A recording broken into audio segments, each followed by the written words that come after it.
The stars twinkled silently in the dark void of space as the Kraxian pirate ship Crimson Talon moved through the shadows. Its red hull plates absorbed light rather than reflected it, making it nearly invisible against the blackness of space. Captain Vexkar stood on the bridge, his scaled fingers tapping against the arm of his command chair as his yellow eyes focused on the main screen. "Target is maintaining its course, Captain," reported the sensor officer, his antenna twitching with excitement. "The human cargo vessel shows no sign of detecting us." Vexkar's mouth curved into what passed for a smile among his species. The human ship ahead of them looked like easy prey, a standard cargo hauler that had wandered too close to the edge of restricted space. His crew had been watching it for 3 hours now, tracking its predictable movement through the sector. "Distance to target?" Vexkar asked, his voice rough like gravel. 8,000 kilometers in closing, Captain. We're well within their sensor blind spot." On the bridge of the human vessel Stellar Wind, First Officer Catherine Mitchell sat in her command chair, looking just as calm as if she were on a routine milk run between Earth and Mars. Her brown hair was tied back in a neat bun, and her blue uniform was crisp and clean. The bridge crew worked quietly at their stations, monitoring systems, and maintaining their course. "Status report on our tail?" Kate asked, though she already knew the answer. Lisa Bennett at Communications smiled slightly as she checked her readings. "Still there, Ma'am. They're trying very hard to be sneaky about it." "How's our bait looking, Sam?" Kate asked over the intercom. Chief Engineer Samuel Wright's voice came back cheerful and clear. "Our cargo signature is holding steady. As far as they can tell, we're just a fat, lazy merchant ship full of valuable goods. They won't be able to detect any of our special modifications unless they're right on top of us." Back on the Crimson Talon, Vexkar's excitement grew as they drew closer to their target. His ship was 3 times the size of the human vessel, its weapons more than capable of disabling the cargo ship's engines with a single volley. These humans were so predictable, so confident in their technology that they often sent valuable shipments through dangerous sectors with minimal protection. "Zarthos," Vexkar called to his second-in-command, "prepare the boarding parties. I want 3 teams ready to move as soon as we disable their engines."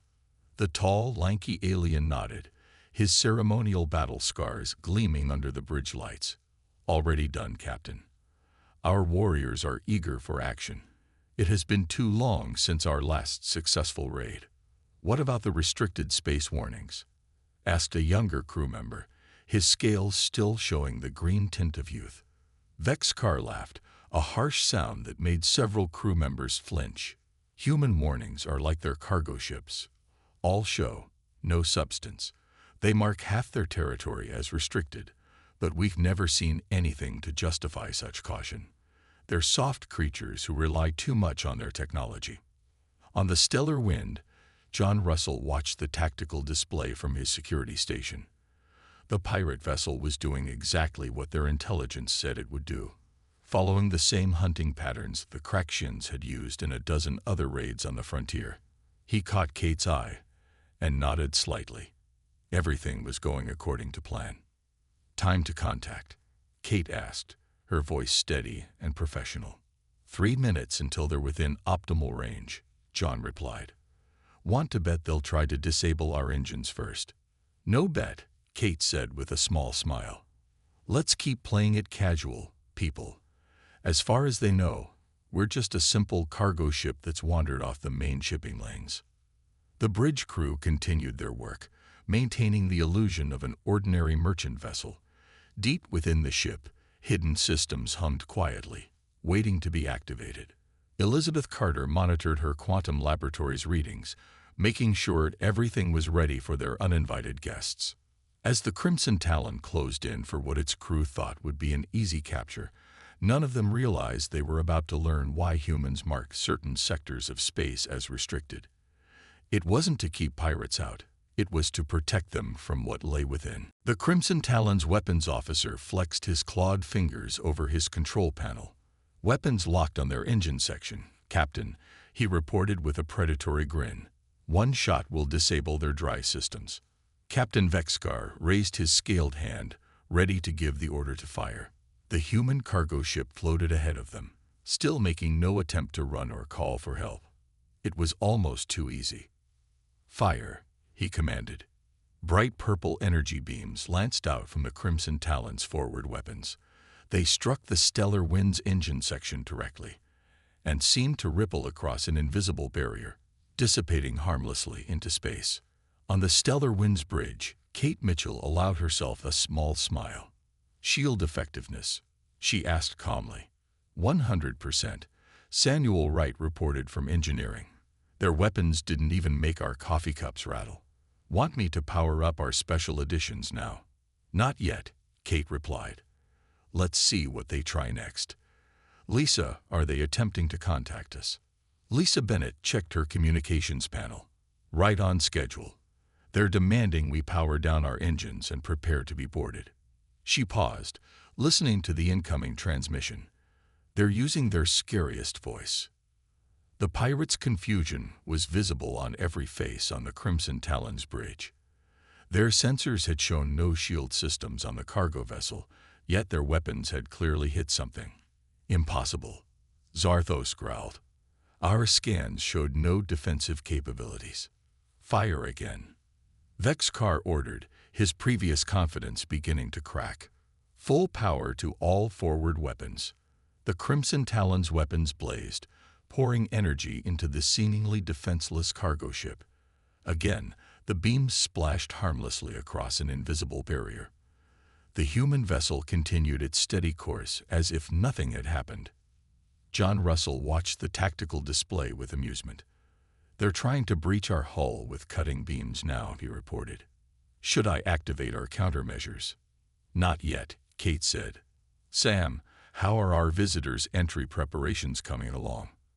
"Almost ready," Samuel replied from engineering. "Elizabeth has the quantum field generators warmed up. As soon as they try to board us, we can begin the experiment." The Craxian pirates were now thoroughly frustrated.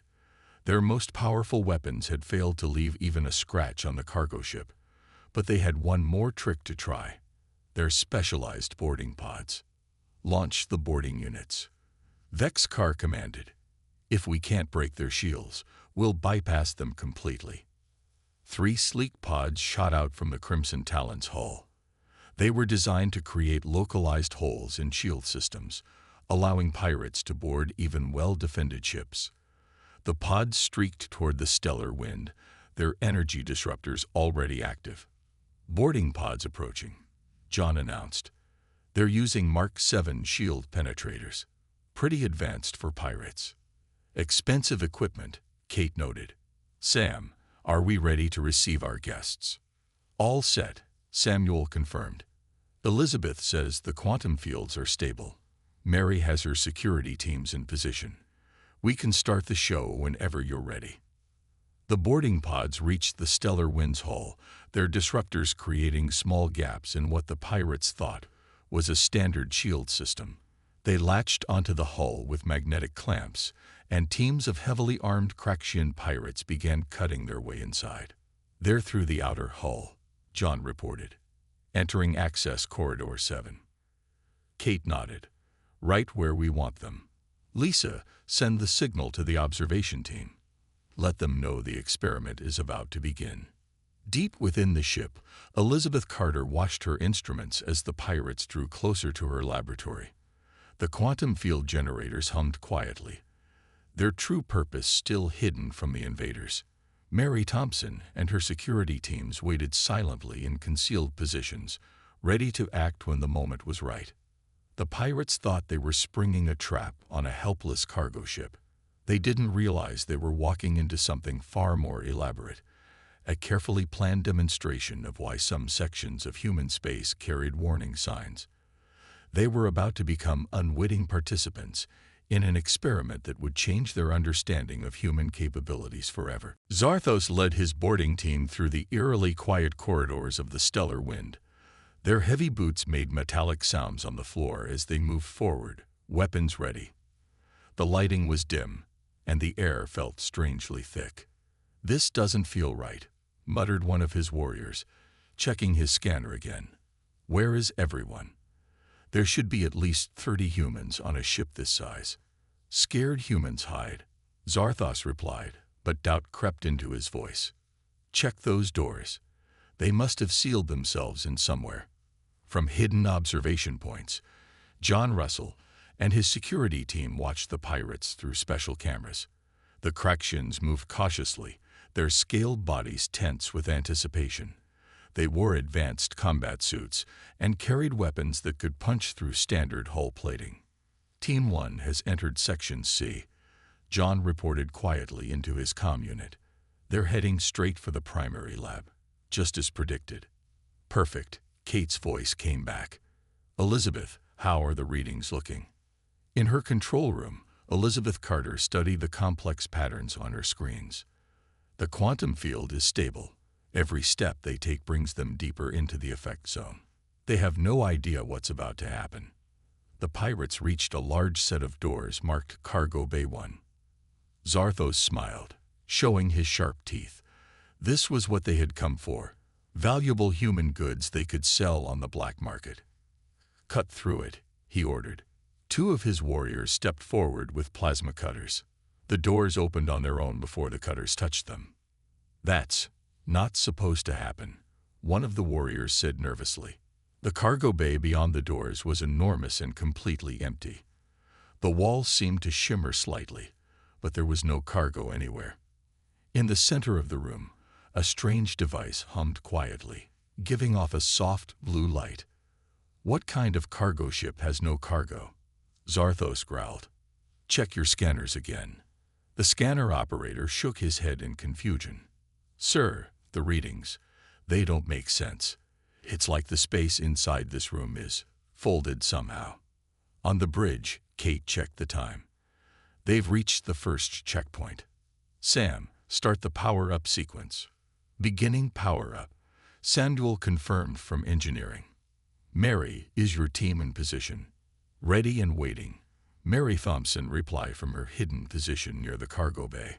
Her security officers were equipped with devices that looked like simple stun weapons, but were actually much more sophisticated.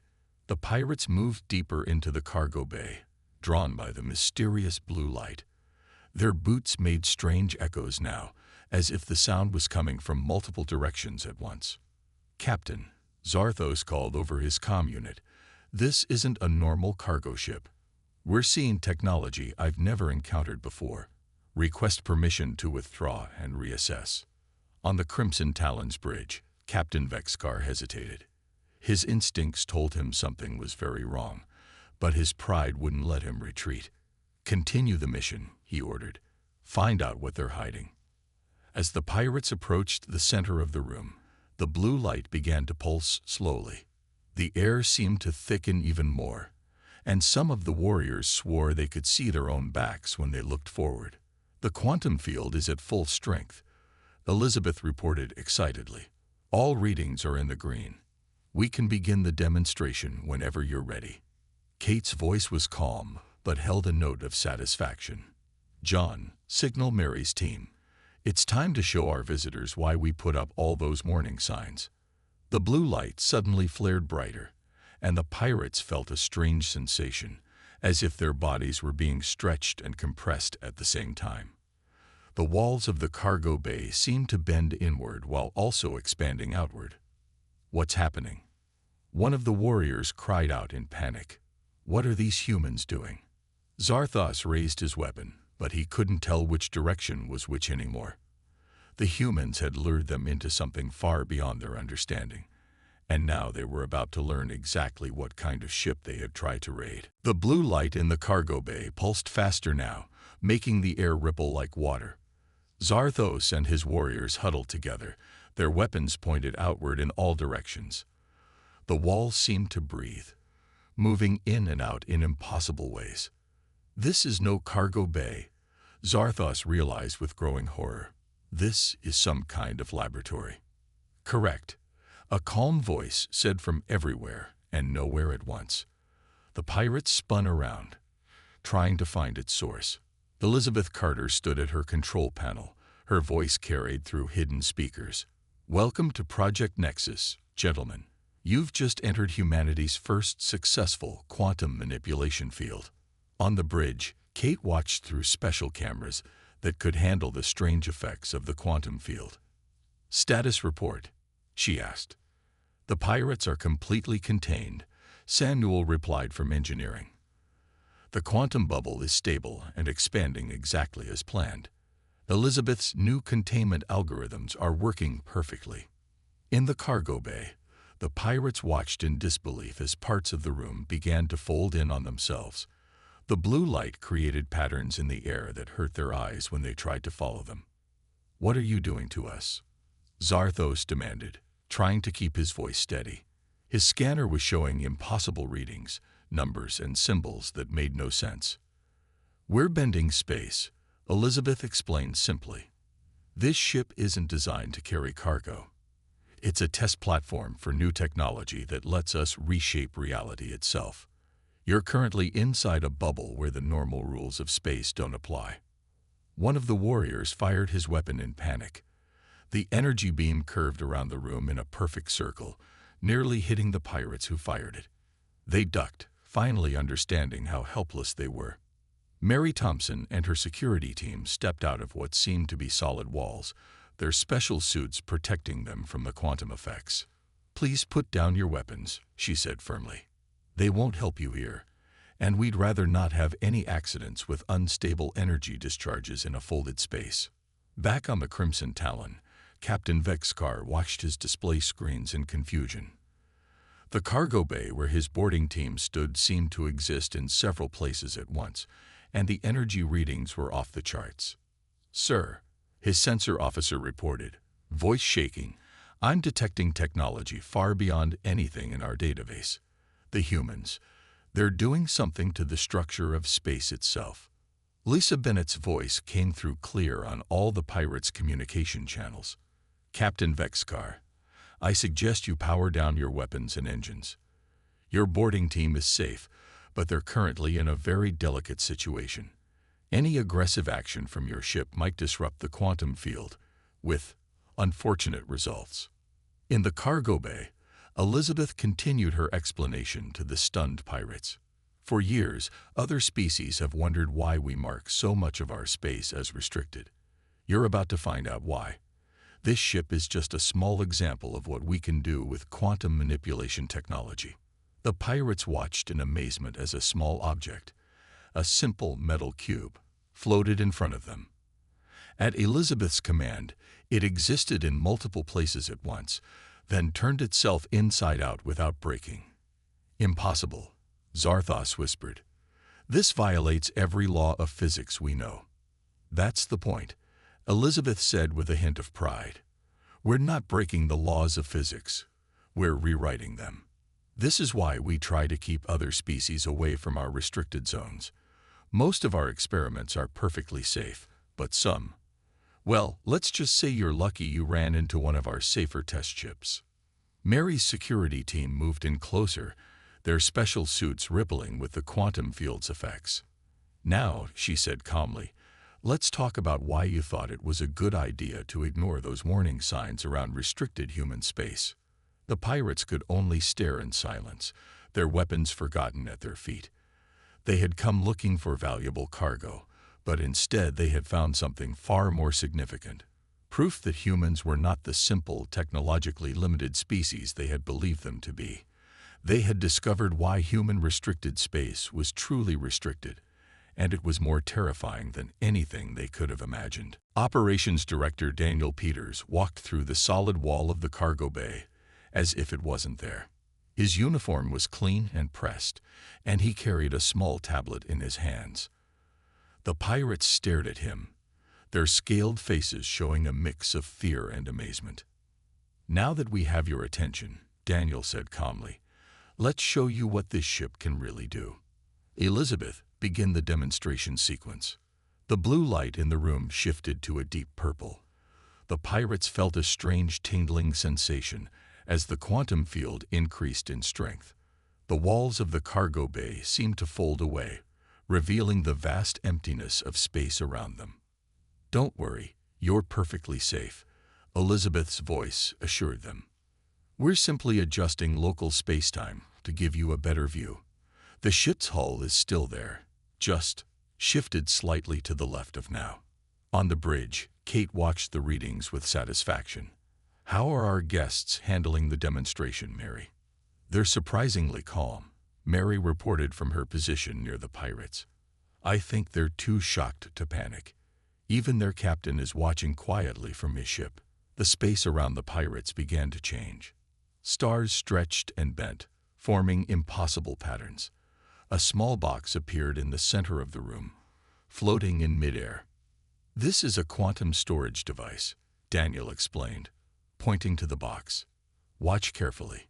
He reached into the box and pulled out an object much larger than the box itself, a full-sized desk that somehow fit inside the tiny container. The pirate's jaws dropped as Daniel continued to remove more impossible items. A small garden complete with growing plants, a running waterfall that fell upward instead of down, and finally, a perfect copy of their own boarding pod. "How?" Zarthos began, but couldn't finish the question.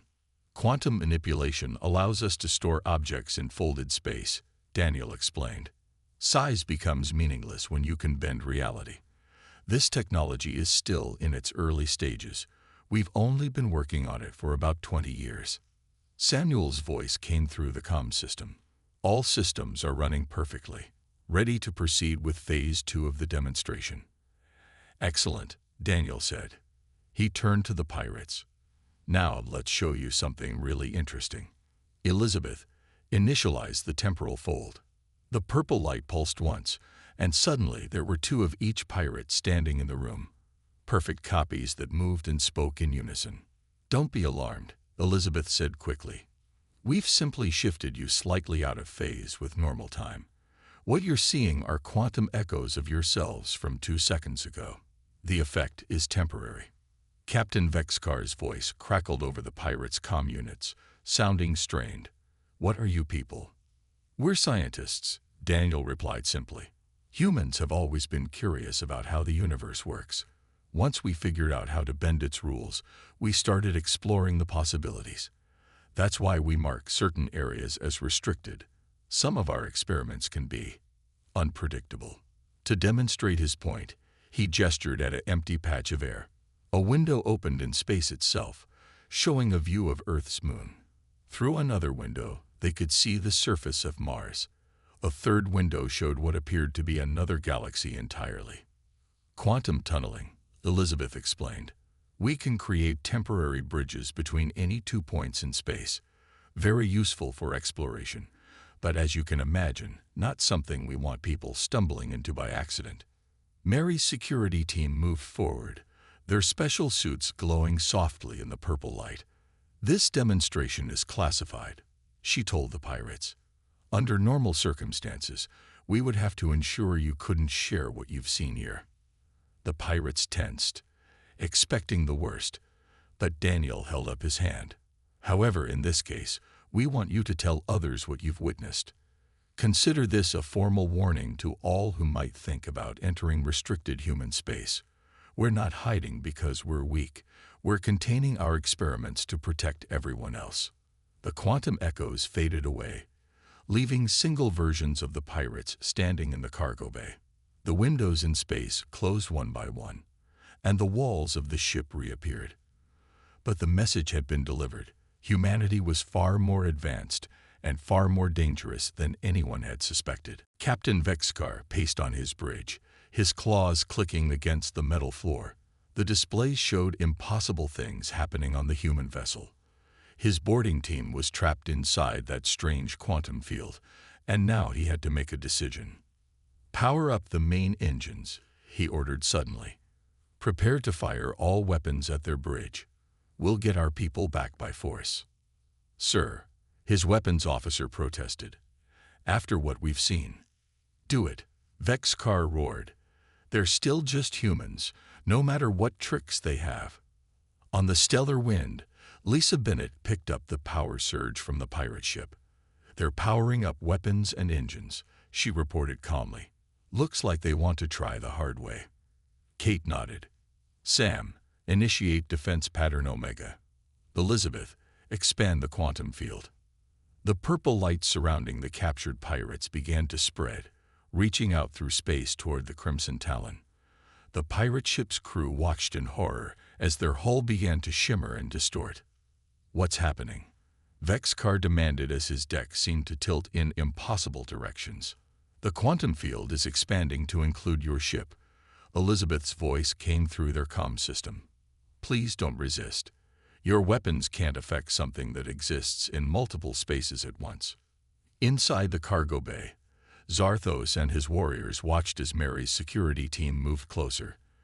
Their special suits now glowed with intense purple light, and they seemed to step through space rather than walk. "Last chance," Mary announced.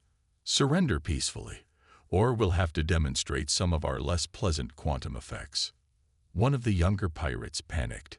He grabbed his weapon from the floor and fired at the nearest security officer. The energy beam passed through the officer, split into 5 copies of itself, and then froze in midair. "That was unwise," Mary said, shaking her head. With a gesture, she made the frozen energy beam dissolve into sparkles of light. On the Crimson Talon, Vexcar gave the order to fire. Nothing happened. Their weapons were there, but also not there, existing in a state of quantum uncertainty. "Our weapons are offline," the weapons officer reported, his voice shaking. "Engineering reports the engines are somewhere else. They still exist, but not where they should be." Samuel's voice came through the ship's speakers, sounding almost cheerful. "Don't worry about your engines. They're safe in a quantum pocket dimension. We'll put them back when this is over." The pirates watched helplessly as their mighty ship was slowly enveloped in the purple glow. The hull became transparent in places, solid in others, as the quantum field played with the very structure of their vessel. "This is impossible," Vexcar whispered, all his confidence gone. "No species should have this kind of power." "That's why we keep it contained," Kate replied through the comm. "That's why we mark our restricted zones clearly. We're not trying to keep you out. We're trying to protect you from accidents." In the cargo bay, Zarthos finally made the smart choice. He knelt down, placing his hands behind his head. His warriors quickly followed suit. "We surrender," he said quietly. "No more resistance." Daniel Peters nodded approvingly. "A wise decision." "Elizabeth, begin powering down the field." "Mary, secure our guests properly." The purple glow began to fade, but not before giving the pirates one final glimpse of what humans could really do. The cargo bay briefly shifted, showing them views of other ships, other experiments, other quantum fields being tested throughout human space. The message was clear. What they had seen today was just the beginning of human capabilities. "Return their engines, Sam," Kate ordered. "But make sure they understand. Next time they ignore our warning signs, we might not be so gentle in our demonstration." The pirates remained silent as their ship returned to normal, their weapons reappeared, and their engines came back online. They had come looking for easy prey, and instead found something that would haunt their nightmares.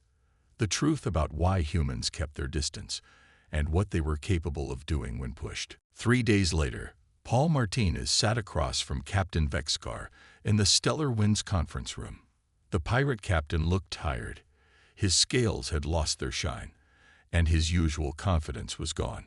The events of the past few days had changed him deeply. "So," Paul said, checking his notes on a tablet, "you understand why we're letting you go." Vexcar nodded slowly. "You want us to spread the word, to tell others what we saw here." "Exactly," Paul replied. "For too long, other species have misunderstood our warning signs. They think we're weak, hiding behind restrictions because we're afraid. We needed to show someone the truth." In another room, Zarthos and his warriors listened as Elizabeth explained more about the quantum technology. She didn't give away any secrets, but she showed them enough to make sure they understood the power humans possessed. "The quantum fields let us bend space and time," she said, demonstrating with a small model. We can store entire cities in spaces smaller than a cup. We can move stars if we want to. But it's dangerous technology. One mistake could affect whole solar systems. On the bridge, Kate and Lisa watched the pirate ship through their view screen. The Crimson Talon's weapons were still disabled, and would stay that way until they were far from human space. "Do you think they'll actually tell others what they saw?" Lisa asked. Kate smiled. "They won't be able to help themselves. Pirates love to talk, and this will be the biggest story they've ever had. By next week, every criminal gang in the sector will know about it." In the engineering section, Samuel and Mary supervised as the pirates' weapons were carefully restored to working order. The pirates watched nervously, still jumping at every unusual sound or light. "Remember," Mary told them firmly, "we're not your enemies. We never were. We just want to be left alone to conduct our experiments safely. The warning signs are there to protect you, not us." John Russell arrived with news from their monitoring stations. "Word is already spreading," he reported. "3 other pirate groups have changed course to avoid restricted zones. Seems our guests have been sending messages home." Back in the conference room, Paul finished his discussion with Vexcar. "We'll restore your ship to full working order," he said. "You're free to go wherever you want. Except restricted human space, of course." "No concern there," Vexcar said quickly. "We won't come near your space again. But may I ask one question?" Paul nodded. "If this is what you show to pirates," Vexcar asked nervously, "what do you keep hidden in your most restricted areas?" Paul just smiled. "Let's hope nobody ever has to find out. The quantum fields you saw, they're just the beginning. Some of our other experiments, well, let's just say there's a reason we test them far from populated space." Later that day, the Crimson Talon departed. Its crew was quiet, each lost in thoughts about what they had witnessed. As they passed the boundary of restricted space, they saw another pirate ship approaching. "Unknown vessel," Vexcar transmitted to them. "Change course immediately. Trust me, you don't want to go that way." The other ship started to argue, but something in Vexcar's voice convinced them. They turned away from human space without further question. On the stellar wind, the crew watched the pirates leave. Their mission had been successful. The message would spread. Human restricted space would no longer be seen as a sign of weakness, but as a warning of power beyond imagination. "Mission accomplished," Kate announced to her crew. "Set course for the next test site. We have more experiments to run." As the stellar wind vanished into quantum space, leaving only empty stars behind, the story of what happened there began to spread through the galaxy. The tale of the pirates who discovered why humans marked their space as restricted would be told in every port and on every ship, a warning to all who might think humans were easy prey. They had learned the truth. Humans weren't containing themselves. They were containing their power to protect everyone else.